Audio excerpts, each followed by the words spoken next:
नमस्कार मित्रांनो, तुम्हा सर्वांचं माझ्या YouTube चॅनलवर पुन्हा एकदा खूप खूप आणि मनापासून स्वागत आहे। आजच्या व्हिडिओमध्ये आपण बघूया महाराष्ट्र राज्यातील 72 लाख पेन्शनधारकांसाठी राज्य आणि केंद्र सरकारने जारी केलेल्या महत्त्वाच्या सूचना।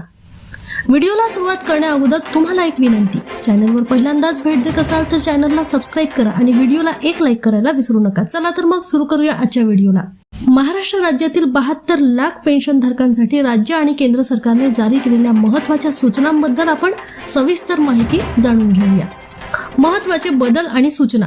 नियम बदल।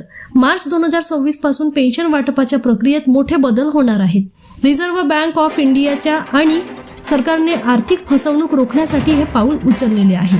KYC update. 2025 ची जुनी केवायसी आता ग्राह्य धरली जाणार नाही।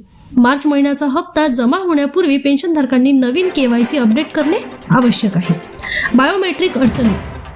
अनेकांचे आधार कार्ड 10-15 वर्षांपूर्वीचे असल्याने वाढत्या वयानुसार चेहऱ्यात बदल झाले आहेत, ज्यामुळे बायोमेट्रिक स्कॅनिंगमध्ये तांत्रिक अडचणी येत आहेत। यासाठी आधार अपडेट करणे गरजेचे आहे।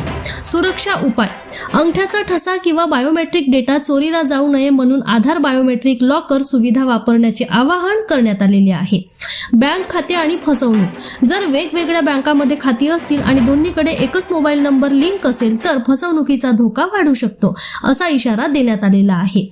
वेळेची मर्यादा। ही सर्व कामे पुढील 8 दिवसाच्या आत पूर्ण करणे आवश्यक आहे, अन्यथा मार्च महिन्याची पेन्शन बँकेत जमा होण्यास तांत्रिक अडचणी येऊ शकतात।